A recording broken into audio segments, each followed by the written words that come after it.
벌써 초등학교 입학을 앞둔 우리 아이. 아직 한글을 모르는데, 아직 수개념이 없는데 남은 시간 동안 어떻게 보내야 할까?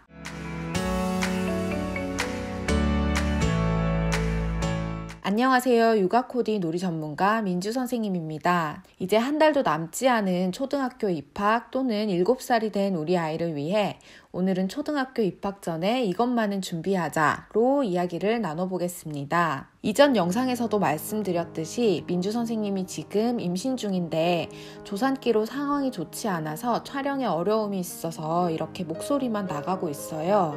보시는데 불편함이 없도록 잘 편집해서 전달할 테니 조금만 양해 부탁드릴게요.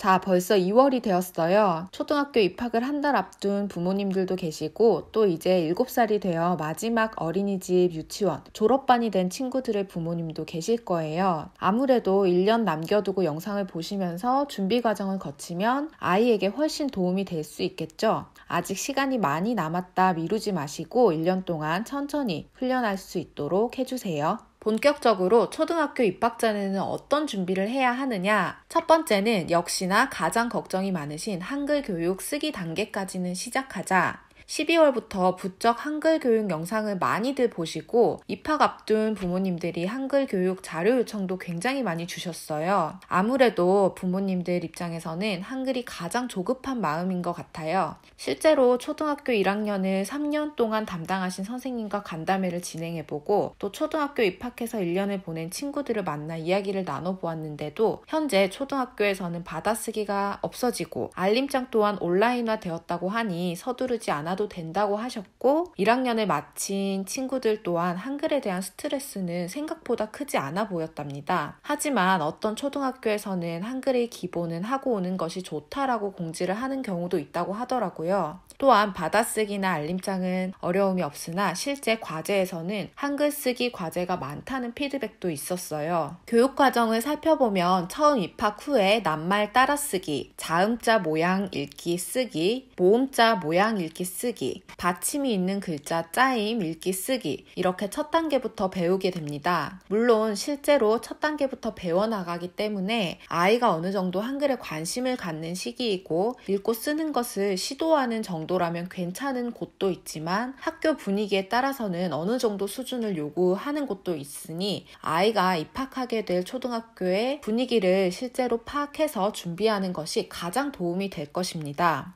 또한 7살이 된 친구들의 경우 급하게 한글 떼기 위해 학습지를 시작한다든지 학습을 시키기보다는 제가 올려놓은 한글 교육 영상 2편을 참고하셔서 아직 1년이라는 긴 시간이 남았기 때문에 한글 학습에 대한 거부감이나 흥미가 떨어지지 않도록 하는 것이 무엇보다 중요하겠고 놀이를 통해 관심을 갖고 학습할 수 있도록 도와주세요. 학습 자료 제공해 드릴 테니까 한글 교육 영상 보시고 아래 댓글, 메일 주소 남겨주시고요. 실제로 아이들을 학교에 보내면 확 와닿겠지만 실제 아이들이 힘들어하는 것은 한글보다는 이런 부분이더라고요. 두 번째, 수업 시간 40분 집중하고 쉬는 시간 10분을 지킨다. 사실 유치원이나 어린이집에서는 학교보다는 자유롭게 움직이고 집중 시간 또한 짧게 요구가 되기 때문에 실제 아이들이 가장 힘들다고 이야기하는 부분이기도 해요. 이를 위해서 아무래도 아이들이 한자리에서 한 가지 일에 집중할 수 있도록 훈련을 해주는 것이 필요해요. 하루에 30분 정도라도 퍼즐 맞추기도 좋고 블록놀이도 좋고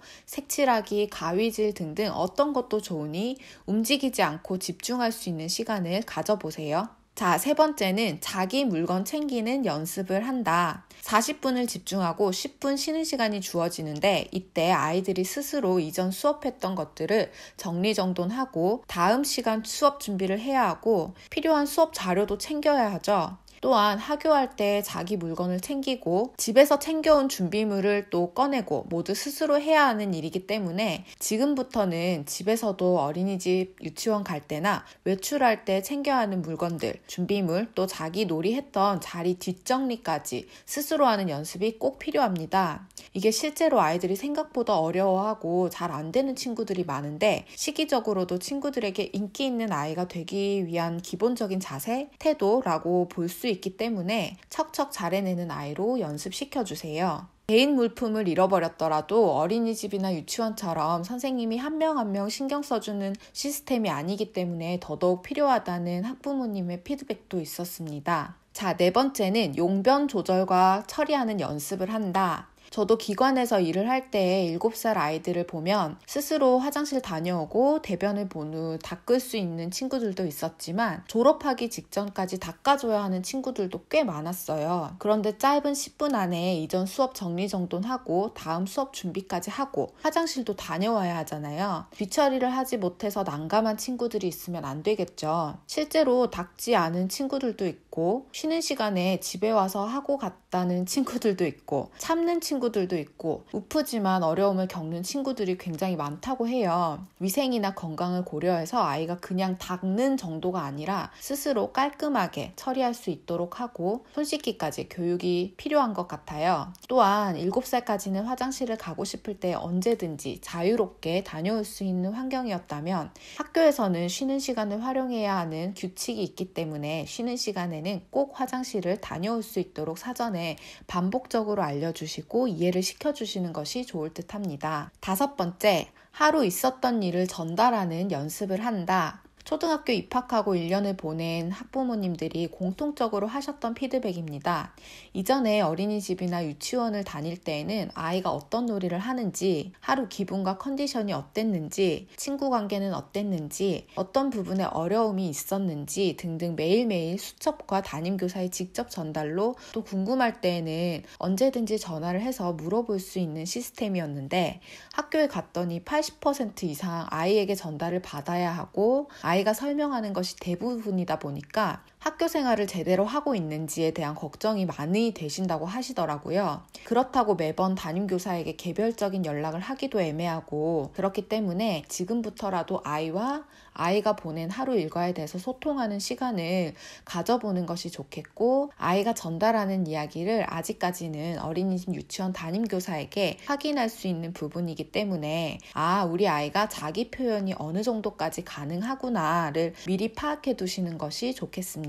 6번째는 시간 개념을 알려주고 스스로 조절할 수 있는 연습을 한다. 이 부분도 7살까지는 주체가 교사 또는 부모가 시간을 맞춰 데려다주고 시간 맞춰 특별활동 수업이 시작되고 그랬지만 초등학교에서는 40분 수업에 10분 쉬는 시간에 대한 개념도 있어야 하고 혼자 등원하며 등교 시간을 맞추고 수업 끝난 후에도 또 방과 후 수업 교실로 시간 맞춰 이동하고 시간이 빌 때에는 도서관이나 운동장에서 시간을 또 보내야 하고 수업에 맞춰 참석하는 것이 스스로 가능해야 되기 때문에 지금부터라도 시간 개념을 가르쳐주고 집에서도 스스로 시간에 맞춰 행동하고 조절해 볼 수 있는 연습을 하는 것이 좋겠습니다. 또한 숫자로 된 디지털 시계나 휴대전화를 사용하는 경우가 많은데 학교에서는 바늘로 된 시계가 많이 걸려있기 때문에 아날로그 시계 보는 법도 함께 알려주시는 것이 좋겠습니다. 7번째는 자조 능력을 향상시켜준다. 아무래도 학교에서는 선생님 해주세요 보다는 스스로 해결해야 되는 것들이 굉장히 많죠.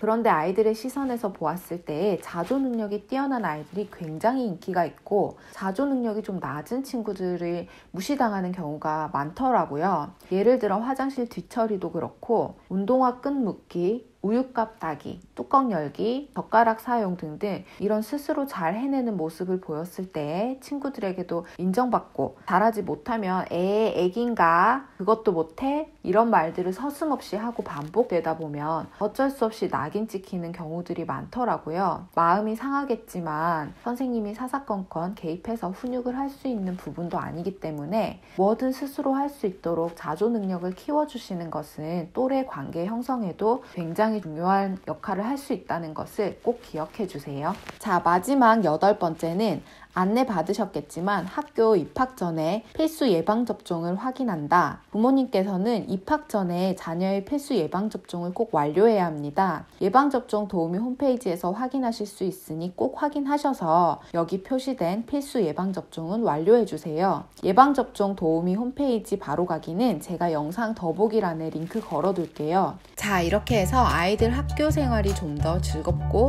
편안하게 이루어질 수 있도록 남은 시간 동안 너무 조급하지 급해 마시고 또 입학 후에도 3주가량 적응 기간이 있기 때문에 조급하게 생각하지 마시고 연습해 볼 수 있도록 해보세요. 아까 말씀드렸듯이 한글 학습 자료는 제가 공유해 드릴게요. 더보기란에 관련 영상 링크 남겨둘 테니 참고하시고 궁금한 부분들은 댓글 남겨주시면 개별적인 코칭을 제가 또 드리도록 하겠습니다. 그럼 저는 다음 시간에 또 만나요. 안녕.